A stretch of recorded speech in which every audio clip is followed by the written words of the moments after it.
Olá, eu sou a professora Lidiane Reis. Sejam bem-vindos a mais uma aula da série Descomplicando a Contabilidade de Custos.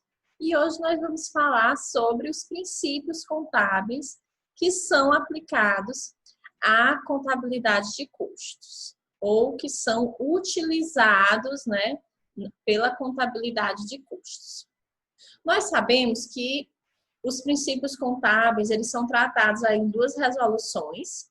Eles foram regulamentados pela resolução de número 750, de 1993, e foram alterados pela resolução de número 1282, de 2010, ambas pelo Conselho Federal de Contabilidade. O que essas resoluções elas tratam a respeito dos princípios de contabilidade?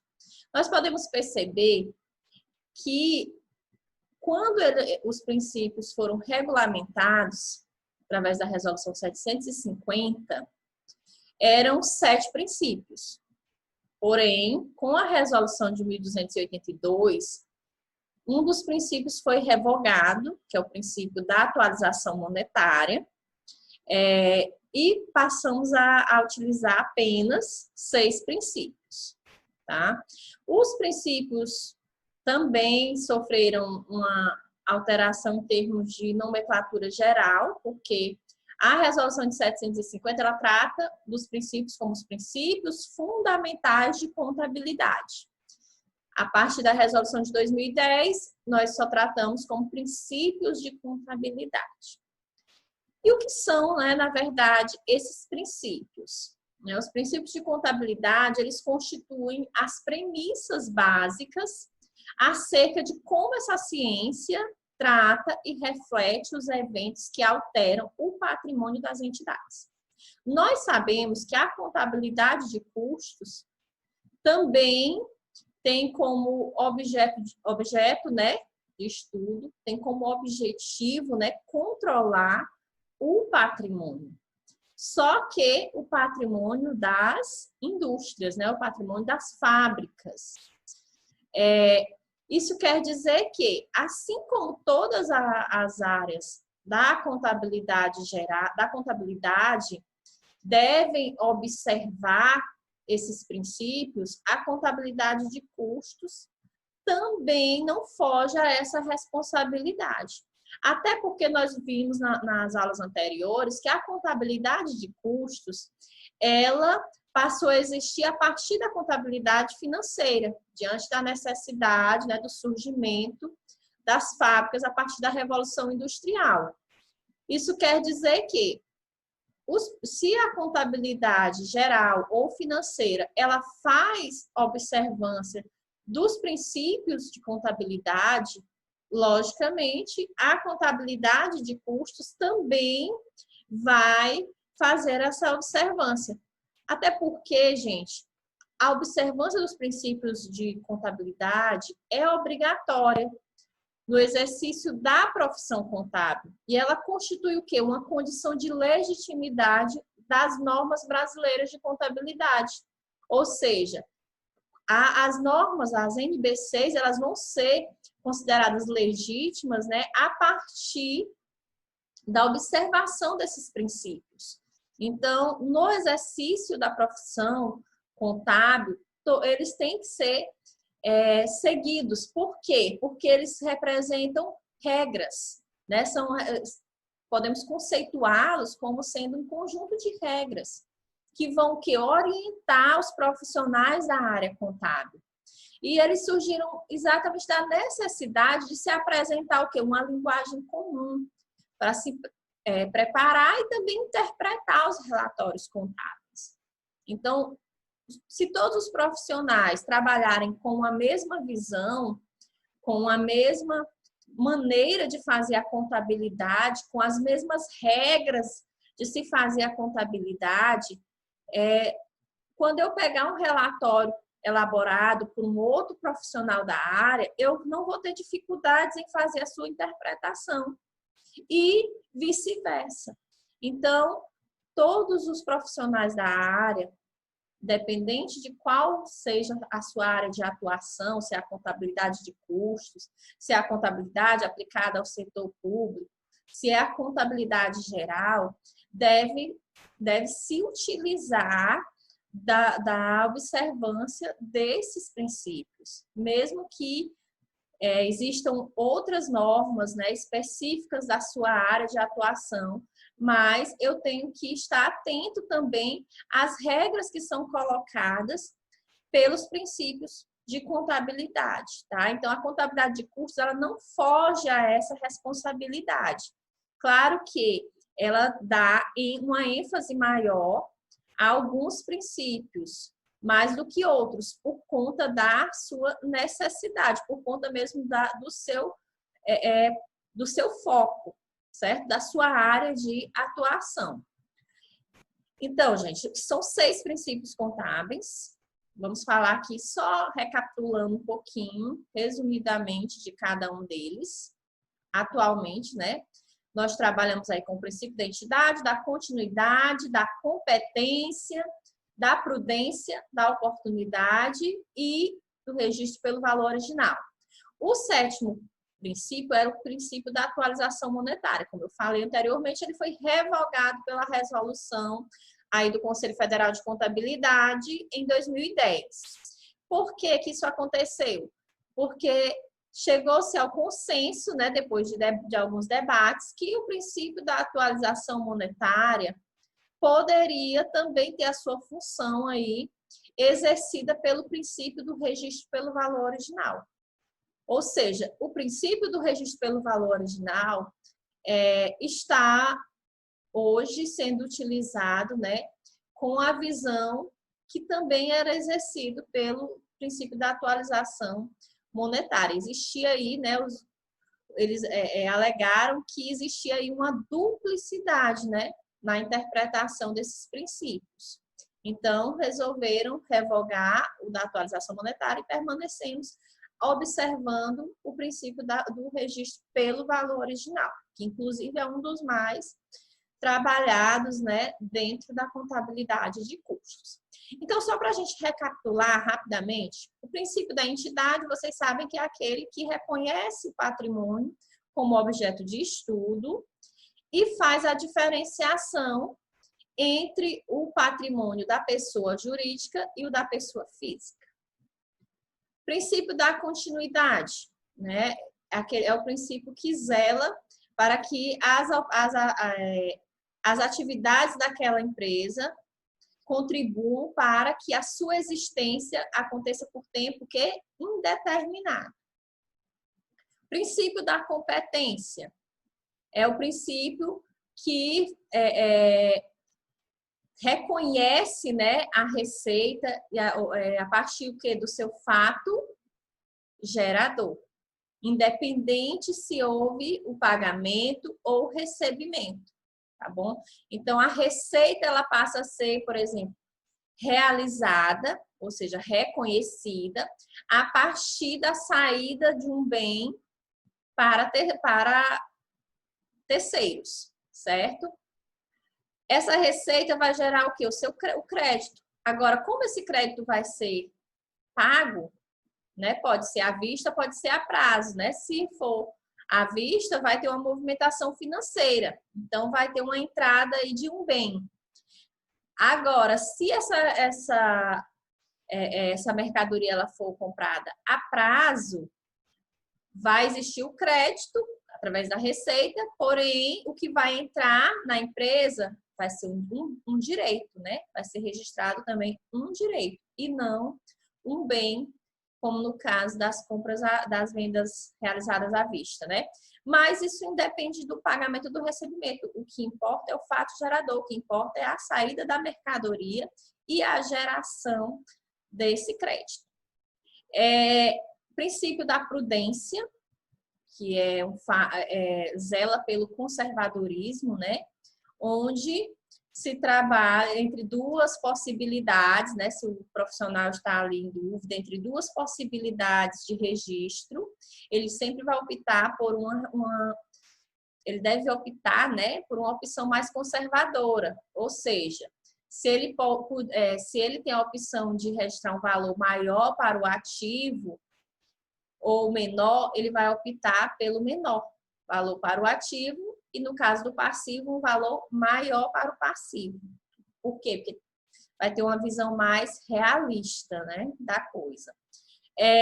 Princípio da oportunidade é aquele princípio que nos induz, né, a trabalhar com informações íntegras e tempestivas, ou seja, verídicas e em tempo oportuno, de acordo com a necessidade. A informação ela deve chegar ao seu usuário em tempo hábil. E, por último, o princípio do registro pelo valor original, né? Nós registramos aí os bens pelo seu valor de entrada, tá certo? De acordo com aquele documento, com aquela nota fiscal, ok? Então, de forma bem básica, um pequeno resumo só para a gente se situar aqui em relação aos princípios de contabilidade. E quais são, então, os princípios aí aplicados à realidade dos custos, né? A realidade das fábricas. Nós vimos aí no início do capítulo 1 do livro do Eliseu Martins, né? A origem histórica da contabilidade de custos, né? Vimos aí a aderência aos princípios de contabilidade, geralmente aceitos em razão da sua vinculação com a contabilidade financeira. Nós já até chegamos a comentar aqui quais são os princípios mais utilizados pela contabilidade de custos, né? Em virtude da contabilidade de custos ter surgido a partir da contabilidade financeira. Então, um deles é o princípio da competência, o outro é o princípio do registro pelo valor original e também o princípio da prudência, né? Então, na contabilidade de custos, são os 3 princípios que são mais trabalhados. Verificaremos aqui um pouco mais de detalhes, né? Como alguns dos princípios contábeis são aplicados à contabilidade de custos. Então, vamos lá conhecer cada um deles, a forma como eles são trabalhados. Em qual área, né, da contabilidade de custos eu me utilizo desse princípio. Então, o primeiro deles é o princípio da competência. Que na contabilidade de custos, nós utilizamos a terminologia, né, também de princípio da realização da receita. Outros autores até utilizam também princípio da realização da receita e confrontação com a despesa. Mas, resumidamente, é o princípio da competência. Então, segundo esse princípio, a entidade ela só apurará o lucro ou prejuízo em um período juntamente com a realização da receita. Normalmente, a realização da receita ocorre no momento em que há a transferência de um bem ou de um serviço a terceiros, ou seja, a partir do fato gerador, como eu falei aqui anteriormente no resumo dos princípios. O princípio da competência ele tem como base, né, o reconhecimento da receita a partir do fato gerador. Então, uma receita ela é considerada realizada no momento em que eu vendo aquele produto, né? Que eu repasso aquele produto à pessoa que contratou. Então, na contabilidade de custos, isso não é diferente. Estou fabricando ali aquele produto, enquanto aquele produto estiver ali em processo de fabricação, enquanto ele estiver ali dentro da fábrica, certo? Eu não posso reconhecer aquela receita, desculpa, eu não posso fazer esse reconhecimento. Eu só posso fazer esse reconhecimento a partir do momento em que eu faço o repasse dessa mercadoria, desse produto, né? Então, aí eu vou sim apurar o custo do produto vendido.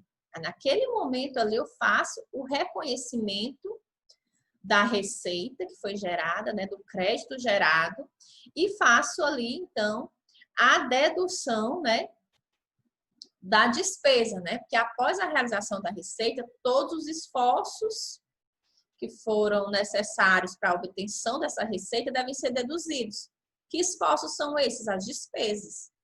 Então, lembram da última aula que eu disse que os custos de produção, né, dos fatores de produção, eles se transformam, né, em despesa no momento da apuração do resultado. Através a conta CPV, custo do produto vendido, é uma conta de despesa com natureza devedora. Então, naquele momento ali, eu faço que a dedução da receita menos o CPV para encontrar o que? O lucro bruto, certo? Essas despesas, elas podem ser divididas aí também em dois grupos. Eu tenho que estar atento a isso. Por quê? Porque existem as despesas que são consumidas para a obtenção daquela receita que foi gerada com a venda desse produto, tá? Mas existem também as despesas que foram somente realizadas, né, para a obtenção dessa receita que não necessariamente vai ser reconhecida naquele período. Por exemplo, se eu pegar alguns custos, né? Matéria-prima, um exemplo, que faz parte aí dos fatores de produção. Então, está envolvido aí nos custos de produção do bem. A matéria-prima. Eu posso fazer, a empresa, né, ela pode estar aí adquirindo uma quantidade de matéria-prima grande, que não vai ser utilizada todo naquele período. Então, eu posso, por exemplo, fabricar aí um número X de produtos e vendê-los com aquela quantidade que foi comprada, porém ainda ficar em estoque, não é isso? Ainda ficar material em estoque. E aquele material, ele pode servir o quê? Para outros produtos, que não necessariamente vão ser vendidos dentro daquele mesmo período. Então, eu tenho que estar atento também a essas despesas que são consumidas, né, pelo produto e as despesas que, na verdade, são realizadas no período. Então, isso nos leva, na verdade, né, a fazer a seguinte interpretação. Existem despesas que devem ser atribuídas ao produto e existem despesas que devem ser atribuídas ao período. Tá? Então, um exemplo que eu posso citar para vocês também de despesas atribuídas ao período são as propagandas. Quando eu faço a propaganda de um produto, né, que está sendo lançado ali no mercado, essa propaganda ela vai ser um esforço, por isso é considerado também uma despesa. Vai ser um esforço que vai me trazer a obtenção de receitas futuras. Por quê? Porque, como diz aquele ditadinho, né? A propaganda é a alma do negócio. Quer dizer, quanto mais eu divulgo o meu produto, mais ele vai se tornando conhecido, mais ele vai atingindo novos mercados e vai atraindo novos consumidores. Então, a propaganda vai gerar receita não só naquele período, mas em outros também. Aquele lote ali de que foi fabricado vai ser vendido naquele período em decorrência dessa propaganda, mas também lotes futuros vão ser produzidos para atender a demanda que foi gerada por essa propaganda. Então, a propaganda é um exemplo de uma despesa do período e não a despesa do produto. Agora, todos aqueles valores, né, todos aqueles gastos que realmente foram consumidos pelo produto, aquele produto que está sendo reconhecido naquele período, eu vou classificar como uma despesa atribuída ao produto. E é por isso que nós utilizamos lá a conta CPV, porque ali a conta é uma conta de despesa que está trabalhando com as despesas consumidas, né? Ou seja, todos os custos que são atribuídos ao produto foram transferidos para essa conta no momento em que a receita foi realizada, no momento em que a receita foi transferida para um terceiro, quer dizer, no momento que ela saiu da fábrica. Aí gerou a receita, de fato, né? Houve o reconhecimento da realização da receita, porque agora sim eu tenho um crédito a ser contabilizado, que anteriormente eu posso até fazer uma provisão, mas eu não tenho uma receita ali de fato sendo realizada. E aí, a partir dessa receita realizada, eu vou fazer a dedução das despesas. Qual é a primeira que vem na lista? Né? Existe o quê? Uma sequência. Primeiro são aquelas que são as despesas que são consumidas pelo produto, que são atribuídas ao produto, que são os custos de produção, que são os custos relacionados, né, os gastos relacionados aos fatores de produção, que realmente são o que nós chamamos de custos, né, que estão lá na área de fabricação. Quando nós dividimos a nomenclatura, né, entre custos e despesa, os custos são aqueles que acontecem ali no processo de fabricação do produto, na área de produção. Então, esses custos, a partir do momento em que eu realizo a receita, eu reconheço a receita, eles são transformados em despesas. As despesas que são atribuídas ao produto, as despesas que foram consumidas, tá certo? Porque aí, a partir daí é que eu vou chegar ao lucro do produto. E qual é a sequência? Primeiro, são as despesas consumidas, né? E depois, as despesas do período, certo? É por isso que lá na apuração do resultado, quando eu estou trabalhando na demonstração de resultado do exercício, a partir da receita realizada, né? Eu vou deduzir primeiro quem? Eu vou subtrair quem? Vou subtrair as despesas atribuídas ao produto, né? Que é o CPV. Só depois é que eu vou fazer a dedução das despesas do período. Quem são elas? As despesas relacionadas à administração, as despesas de venda, né? As despesas financeiras, né? Ou de financiamento. Enfim, só depois é que elas vêm. Por quê? Porque elas são atribuídas ao período e não ao produto. Um outro detalhe, gente, em relação ao reconhecimento da receita, isso tudo aqui com base no princípio da competência, tá? Que nós temos que ter um cuidado na contabilidade de custos, em relação a fazer, em relação ao momento correto de fazer esse reconhecimento, tá? Nós temos que reconhecer a partir do fato gerador. É isso que diz o princípio da competência. Então, o fato gerador vai ser a saída do produto daquela empresa, a entrega dele a quem fez a encomenda, por exemplo, a quem solicitou, a quem fez o pedido. Então, a partir do momento que eu vendo o produto, é que vai ser gerada essa receita. Eu não posso fazer esse reconhecimento antecipado, eu posso, no máximo, fazer uma provisão do crédito. Por quê? Eu vou dar um exemplo bem simples. Digamos que uma pessoa que trabalha com encomendas, ela fabrica um pequeno produto mesmo em casa, e ela trabalha a partir de encomendas. A pessoa encomenda aquele produto, ela vai e fabrica. Só que quando o produto está pronto, que ela entra em contato com aquela pessoa, a pessoa diz, não, eu não, infelizmente eu não vou poder comprar esse produto e tal, aconteceu isso, aquilo e tal, então eu não vou poder ficar. Olha só o que aconteceu. A pessoa desistiu daquela compra antes dessa venda ser efetivada. Então, tá aí o segredo de não se fazer o reconhecimento da receita de forma antecipada, só a partir do momento que realmente há a venda. Porque, nesse caso, nesse exemplo que eu estou citando para vocês, que é um exemplo bem simples, ela poderia ter feito compromissos contando com esse valor.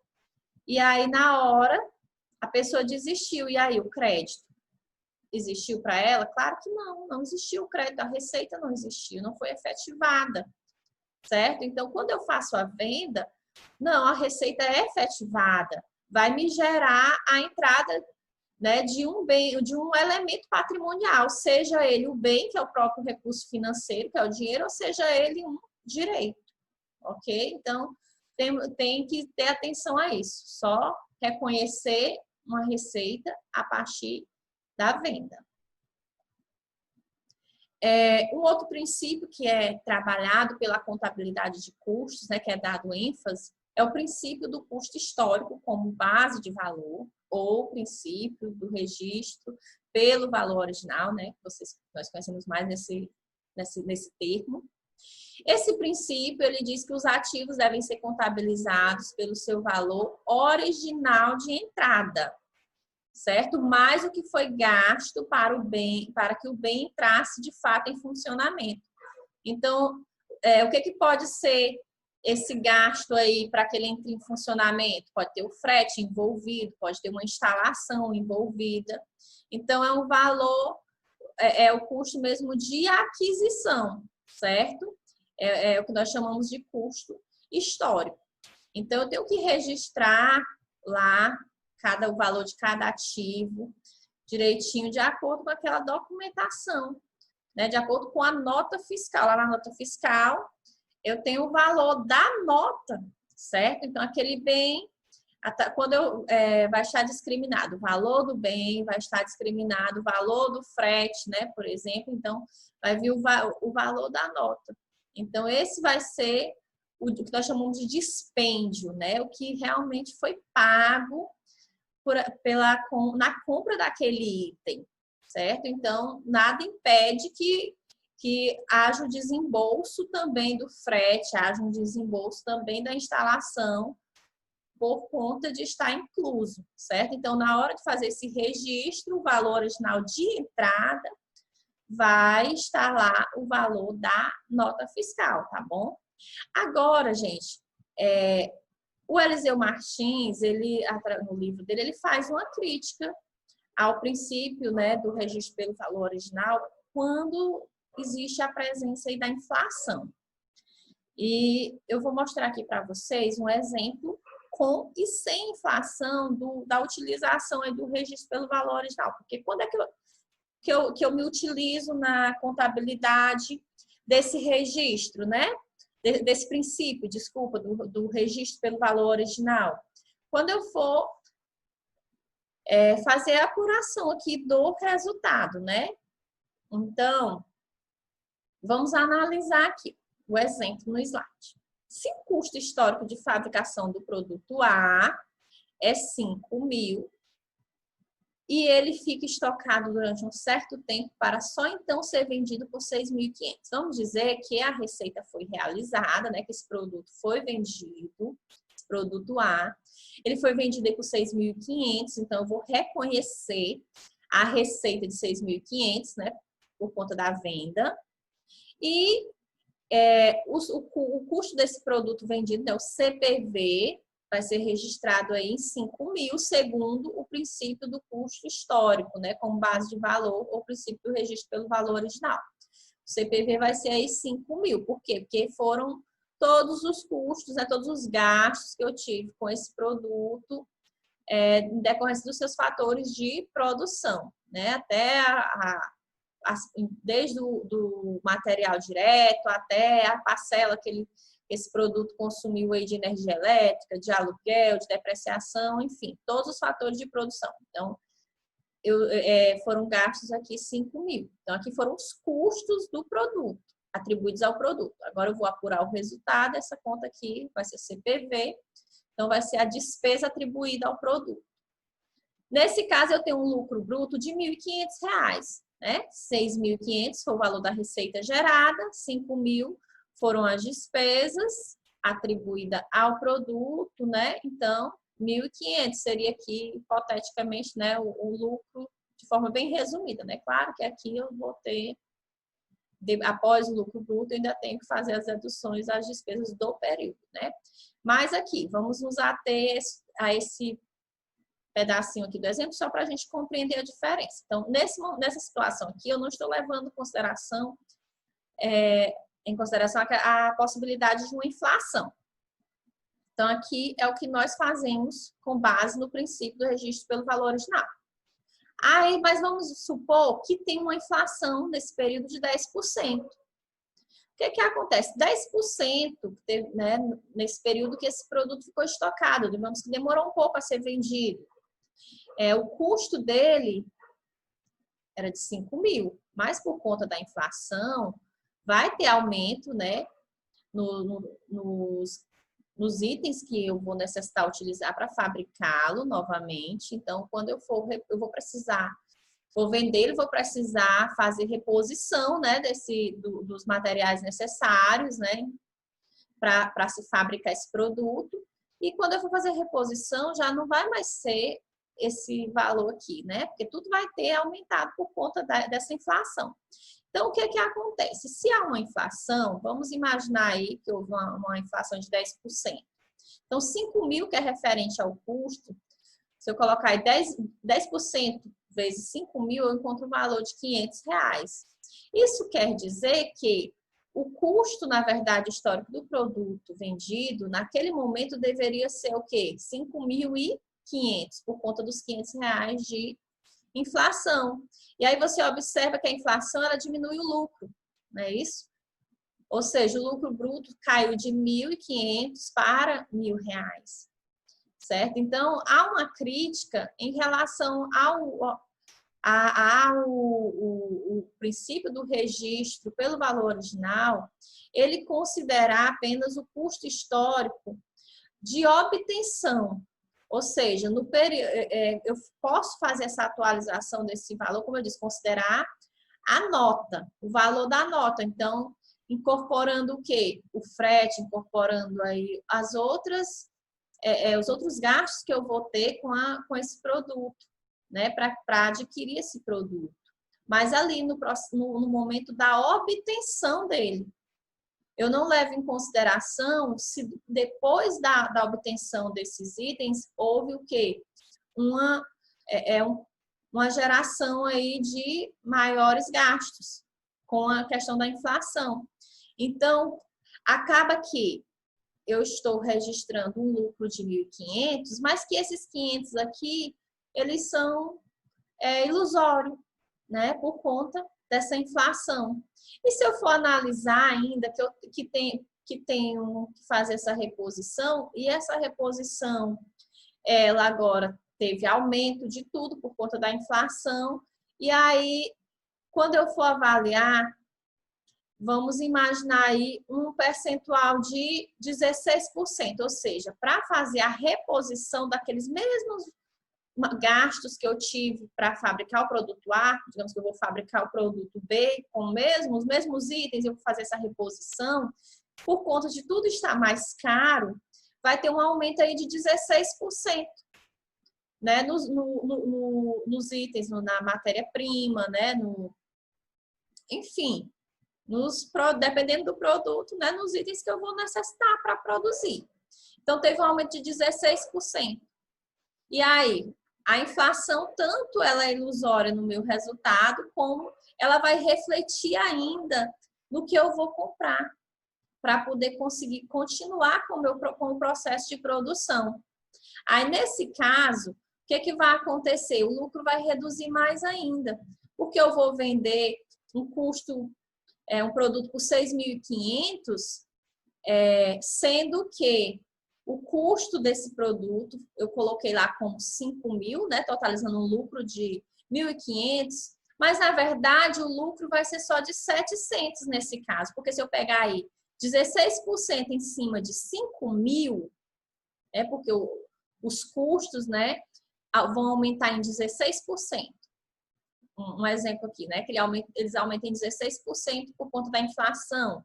Então, eu já vou encontrar, se eu pegar 5 mil vezes 16%, eu vou encontrar 800. Então, na verdade, o custo do produto vendido, atualmente, já vai ser o quê? 5.800. Então, se eu pegar 6.500 menos 5.800, o lucro cai só para R$ 700. E isso tudo por conta da inflação, tá, gente?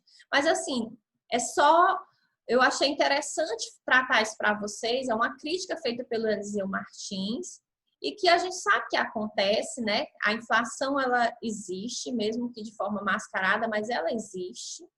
Então, seria interessante, sim, se fosse levado em consideração, né?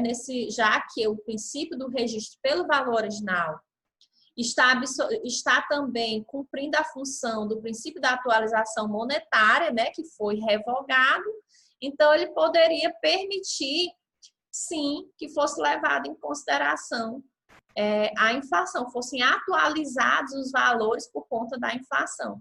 Mas, infelizmente, não é, né? Conforme o princípio do registro pelo valor original, o cálculo correto seria a primeira opção, vendi por 6.500, o custo dos produtos vendidos foram 5.000, né? O CPV foi 5.000, então o lucro 1.500, mesmo que esses, na verdade, esses 500 ou esses 800 reais que estão aí mascarados seja só ilusório, né? Porque quando mexe com a inflação, mexe com o bolso de todo mundo, certo? Então é só uma crítica, mas atendendo ao princípio do registro pelo valor original, a contabilidade de custos, ela não faz esse reconhecimento, né, da inflação aqui nos custos dos produtos vendidos. Aqui, realmente, o que nós colocamos como CPV são os fatores, cada fator, né, o valorzinho correto, o valorzinho real dos fatores que foram utilizados na produção daquele produto. Vamos aqui agora falar também sobre as convenções contábeis. Tá? As convenções contábeis, elas têm o objetivo de limitar, de restringir a abrangência dos princípios contábeis, né? Ou seja, os princípios contábeis, eles são amplos, né? E as convenções contábeis quando eu faço a observância desse princípio de forma afunilada, de forma restrita, né? Especificamente naquela área, para que haja o quê? Uma maior precisão ou uma clareza no seu alcance ou mesmo no significado desse princípio, naquela realidade. Então, a alternativa para o registro contábil de um fato deve ser adotada de forma consistente. Isso quer dizer que a instituição não deve mudar seus critérios sempre, porém, quando houver realmente a necessidade de mudança, ela deve comunicar o fato em notas explicativas, as demonstrações contábeis e evidenciar seu reflexo no resultado, né? Porque essa convenção, ela também trata dessa uniformidade. A contabilidade, ela não pode ficar mudando os seus critérios.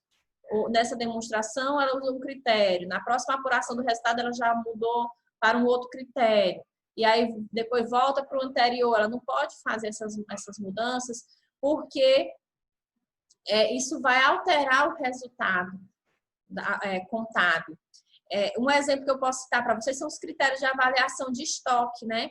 Nós temos o PEPs, temos o EPS, temos a média ponderada.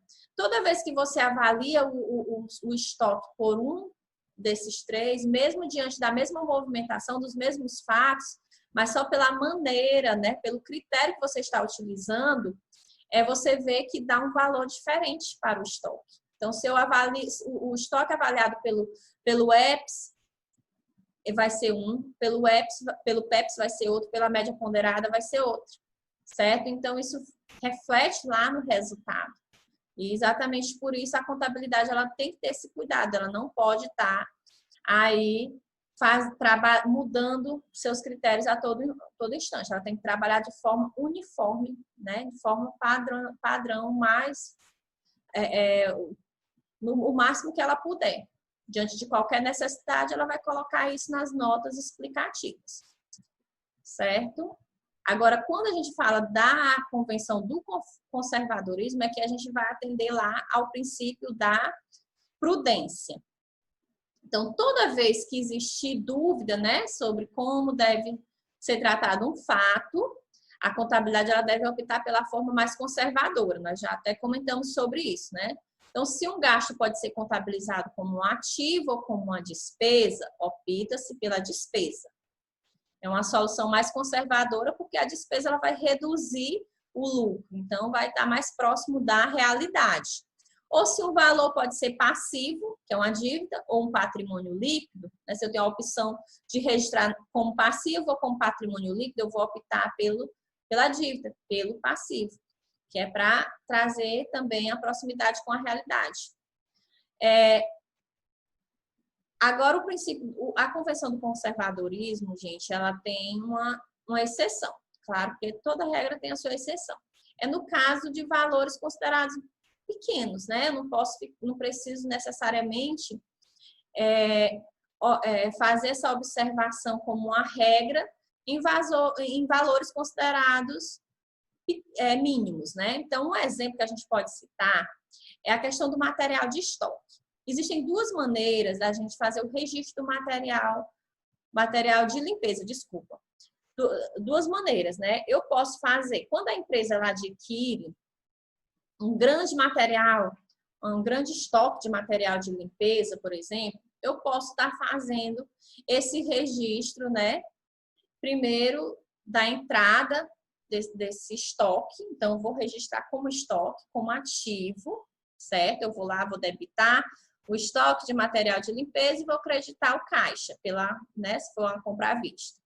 Aí, à medida que esse material de limpeza vai sendo consumido, aí eu vou dando baixa nesse estoque, registrando como a despesa, né? Então, eu vou debito lá material de limpeza, que é a conta de despesa, e aí credito o estoque de material de limpeza, reduzindo, dando baixa lá no estoque que está saindo, certo? Mas se esse estoque de material de limpeza é pequeno, né? Não é considerado um valor grande, eu posso não necessariamente ser rigoroso com esse procedimento contábil em atendimento ao princípio da prudência, né? Eu posso ver, porque não vai causar muita diferença, né? Vai ser só uma questão de trabalho. Então, eu posso já, de imediato, lançar esse estoque de material de limpeza já diretamente como uma despesa, certo? Então, eu já lanço ele debitando a conta material de limpeza, sem necessidade de estar ali toda vez. Eu vou pegar, toda vez que forem ser utilizados lá itens do material de limpeza, eu ficar dando baixo, item por item. Aí, fazendo aquele trabalho todo de dar baixa no estoque, registrar como despesa, entendeu? Fazer um eu estou fazendo duas vezes aquele trabalho, porque eu estou registrando como ativo, como estoque, e depois eu estou registrando como despesa à medida que ele é consumido. Então, se isso não vai causar diferença, se isso é considerado um valor pequeno, né? Seus valores é uma regra que, para valores monetários considerados aí materiais, ela não precisa ser comparada a um valor total, não é necessário ser tão rigoroso. Então, já posso lançar tudo com despesa, certo? Mas isso muito cuidado, tá, gente? Porque é só em casos mesmo de valores considerados pequenos, que só contribuem para o trabalho do contador, certo? Mas em valores já maiores, eu tenho que seguir esse princípio ou essa convenção do conservadorismo, tá bom? E eu não posso deixar de falar, né, para a gente fechar aqui o conteúdo, a questão do custeio por absorção, tá? Nós falamos aqui a questão do reconhecimento, né, da receita, né, a confrontação com a despesa. Vimos a importância do CPV. Então, no CPV ali estão todos os custos, né, que foram atribuídos ao produto. Então, custo integral. E esse procedimento ele é utilizado no custeio por absorção. Na verdade, um dos métodos mais utilizados para se mensurar essa questão do custos é o custeio por absorção. E como que ele funciona, né? Porque ele, na verdade, é o método que é derivado dessa aplicação dos princípios de contabilidade, em que o produto absorve os custos, né, que foram utilizados para a sua produção. E como que eu posso resumir esse custeio por absorção, gente? Digamos que eu gasto R$5.000 para fabricar 500 produtos. Então, eu vou pegar o custo total que eu tive naquela produção e vou dividir entre os produtos que foram fabricados. Então, vai ser 5.000 dividido por 500, quer dizer, o custo de cada produto vai ser R$10. É um exemplo simbólico. Então, é assim que o custeio por absorção trabalha. Eu quero mostrar aqui para vocês, né, a tabelazinha do custeio por absorção. Vocês podem observar que há uma separação aqui, ó, entre custo e despesa, como nós vimos nas terminologias anteriores, certo? Dos vídeos anteriores, né, que existe essa necessidade de separar a despesa e custos, porque os custos são atribuídos ao produto, né? Então, o CPV ele vai ser deduzido da receita, né? Vão ser as primeiras despesas deduzidas da receita, e as despesas que são atribuídas ao período, elas vêm logo depois, sendo deduzidas aí do lucro bruto, para se chegar ao lucro operacional.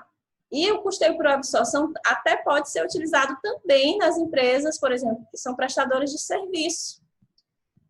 Claro que você tem que ter esse cuidado de separar o que seria despesa, né, do período, porque a despesa do período são os sacrifícios que vão gerar receitas futuras, e não somente essa receita que está sendo gerada nesse momento com esse produto, né, com esse serviço, no caso. E os custos que são atribuídos àquele serviço específico, certo? E onde terminam os custos de produção, gente? A regra é simples. Basta definir se o momento em que o produto está pronto para a venda, né? Aliás, qual vai ser o momento que o produto vai estar pronto para a venda, né? Porque, na verdade, o ponto de partida é a venda. Lembram que eu só posso reconhecer a receita a partir da venda? Então, até a venda, os gastos são considerados custos. A partir da venda, né? A partir da venda livre, já vão ser considerados despesas. Na verdade, eu posso fazer um parâmetro. O produto, né, ali no processo de fabricação, o que vem antes do processo de fabricação e o que e o que está depois das vendas é considerado despesa, certo? E custo somente o que está ali no momento naquilo que está contribuindo para a fabricação do produto. Então, o que acontece antes das vendas. Inclusive, quando eu falo que existem despesas antes da fabricação do produto, né? É porque eu estou me referindo aqui aos gastos de desenvolvimento de produtos novos, que foi um item de debate, né? Mas os auditores independentes aí conseguiram diminuir as divergências, né? Optando por essa despesa, né? Por esse gasto, né? De pesquisas e desenvolvimento dos produtos serem classificados mesmo como despesa, porque elas acontecem antes do período de produção. Então, eu posso estabelecer esse parâmetro, como eu disse para vocês, colocando o processo de produção, que acontece antes do processo de produção, a despesa, que no caso, esse momento de pesquisa e desenvolvimento de novos produtos acontece antes da produção, porque é um momento de planejamento do produto.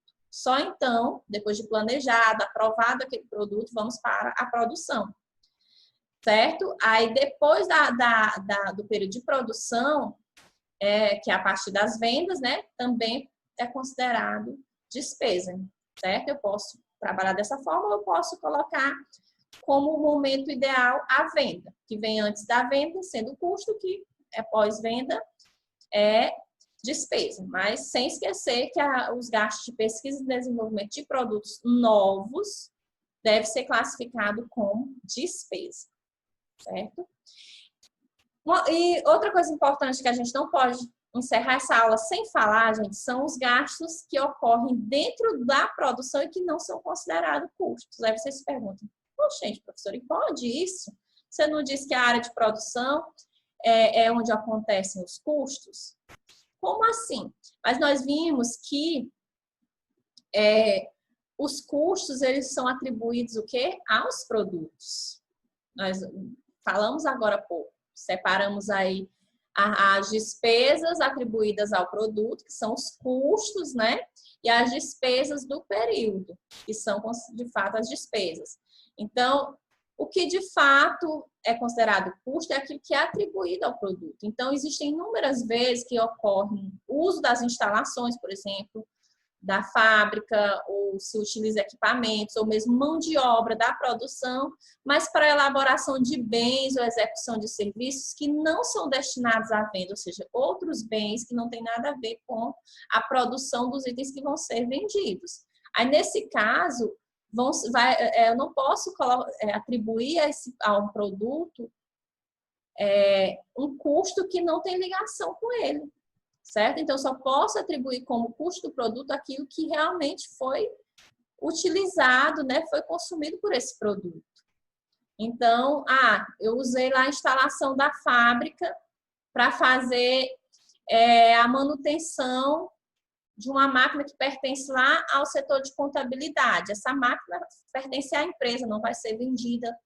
Estou usando a mão de obra ali, ou usando só o espaço naquele momento para fazer essa manutenção dessa máquina, mas não posso considerar que esse gasto que eu vou ter naquele momento ali da manutenção dessa máquina vai ser um custo, porque ele não está ligado à produção dos produtos em fabricação. Da mesma forma, se eu pegar uma mão de obra ociosa, né, uma pessoa que trabalha lá na produção que estava ociosa, eu posso levar ela lá para o setor de vendas. Aí ela vai vender. Mas, e aí, na hora de registrar o salário dela, vai ser custo ou vai ser despesa? Nesse momento vai ser despesa, porque nesse momento ele está prestando serviço em uma área fora da área de produção. Né? Então, a gente tem que ver essa questão da interpretação, né, observando se aquela despesa está ligada, aliás, se aquele gasto está ligado ao produto, porque para ser considerado custo tem que ter relação com o produto fabricado, tá certo? Então, gente, é isso que eu queria passar para vocês. Se vocês quiserem se aprofundar um pouco mais nesse conteúdo, vocês podem buscar aí o livro do Eliseu Martins, Contabilidade de Custos, e lá no 3º capítulo está sendo debatido esses tópicos que eu passei aqui para vocês sobre a utilização dos princípios de contabilidade pela contabilidade de custos. Então, muito obrigada pela atenção e até o nosso próximo vídeo.